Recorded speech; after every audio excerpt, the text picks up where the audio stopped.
Parlons Drummondville avec le maire Alexandre Cusson. Un excellent mardi, 3 octobre. Vous écoutez le Drummond Matin sur le 92.1 Énergie. Justine s'en vient dans quelques instants d'ailleurs avec 92 minutes de hits sans arrêt. Restez avec nous autres. Mais comme à tous les mardis aux 2 semaines, on reçoit le maire de Drummondville, M. Alexandre Cusson, qui est avec nous ce matin. Bon matin, M. Cusson. Bonjour tout le monde. Là, c'est un peu la dernière fois qu'on se parle. C'est la dernière fois, en tout cas, avant les élections. Avant les élections, évidemment. Vous retrouver après. Parce que là, on prend une pause de conseil, évidemment, pendant les élections. Pendant les 8 prochaines semaines, au fond, la campagne électorale et puis, bon, la préparation, l'installation du nouveau conseil, la préparation de plein de choses. Et on reprend, le conseil reprendra le 28 novembre. Ça sera un mardi exceptionnellement cette fois-là. Ça, c'est la période des candidatures. Oui. Ça se termine là, à la fin de la semaine. Monsieur Cusson, on voulait parler des dernières choses. Ça a été beaucoup un conseil au niveau de l'urbanisme. Oui, beaucoup notamment d'urbanisme hier parce qu'il y a beaucoup de demandes. Et vous savez, bon, le conseil ne siège pas, là, c'est légal, on ne peut pas continuer. Mais il y a des gens qui font des demandes de permis, de dérogation. Oui, alors, le service d'urbanisme a vraiment là, mis la pédale au fond au cours des dernières semaines pour régler le plus de dossiers possible. Alors, hier, je serais près d'une 50aine de dossiers d'urbanisme qui nous ont occupés. On avait déjà jasé qu'on voulait refaire un peu la piscine du parc Audiat. On a justement adopté quelque chose hier. Hier, On a donné un mandat au niveau de la conception, donc service d'ingénierie. On a refait la piscine Sainte-Thérèse, on a refait la piscine Frigon. Là, il y a de l'entretien nécessaire. Là, Audiat, c'est évidemment la belle piscine au centre-ville, dans un magnifique parc. On sait qu'on veut refaire le stationnement au-dessus. Alors vraiment, là, on y réfléchit, mais il y a la volonté, les gens qui y travaillent, là, d'en faire une piscine signature, quelque chose de spécial. Plus au bout du jour un peu. Voilà, évidemment, plus moderne, plus adapté aux familles, peut-être avec des espaces pour y relaxer, tout ça.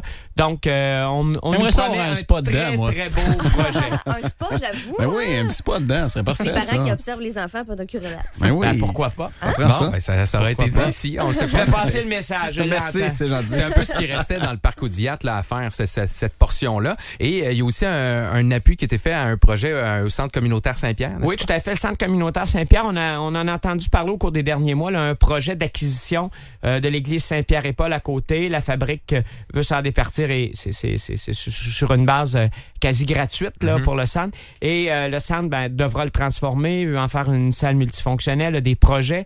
Donc, c'est intéressant parce que le centre est en croissance, il compte des besoins intéressants dans la population et donc, la Ville appuie ce projet-là là, dans le cadre de demande de subvention. Donc, ça demandait l'appui de partenaires et la Ville a accepté d'appuyer ce projet. Parce qu'ils font d'autres choses à l'année. On les connaît beaucoup avec le Festival Lépi dans ce temps-là, mais ils sont là à l'année aussi. Il y a beaucoup, on a beaucoup travaillé avec cet organisme-là au cours des dernières années. Oui, ils ont Aux aussi et Côte-de-Bœuf, je pense, au mois de novembre. Donc, beaucoup d'activités. C'est un centre là où j'ai l'occasion d'aller à plusieurs activités tout au long de l'année. Très dynamique, beaucoup de gens impliqués, beaucoup de bénévoles. Donc, c'est toujours intéressant d'appuyer ce type de projet-là. Bon, ben, M. Cusson, on verra si on se revoit dans les prochaines semaines avec ce qui va se passer. J'aurais le goût de vous dire que je vous le souhaite ou que je nous le souhaite. On aimerait bien ça. Mais peu importe ce qui arrive, il y aura quand même bilan de votre part un peu du dernier mandat. Là. Oui, tout à fait. On fera un bilan dans les prochains jours. On parlera aussi du programme, de nos intentions pour le prochain mandat, quelle que soit la situation. Moi, je l'ai fait dans la première campagne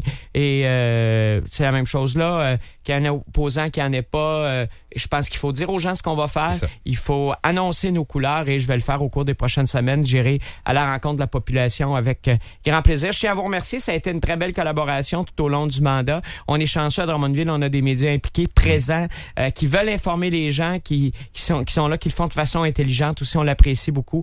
Toute la fonction publique, le conseil, j'ai eu l'occasion hier de remercier tout le monde. Ça a été un conseil aussi et je tiens à le dire, où on a rendu hommage particulièrement à deux de nos collègues qui nous quittent.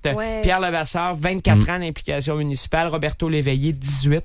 Alors, on a souligné ça hier. De l'émotion, beaucoup d'émotions. On s'est rendu compte d'une chose. Les deux ont eu, je vous dirais, une poussée d'émotion au moment où ils ont remercié leur conjointe. Alors, je me suis demandé s'il y avait un lien, si finalement, ce sont les conjointes qui font pleurer.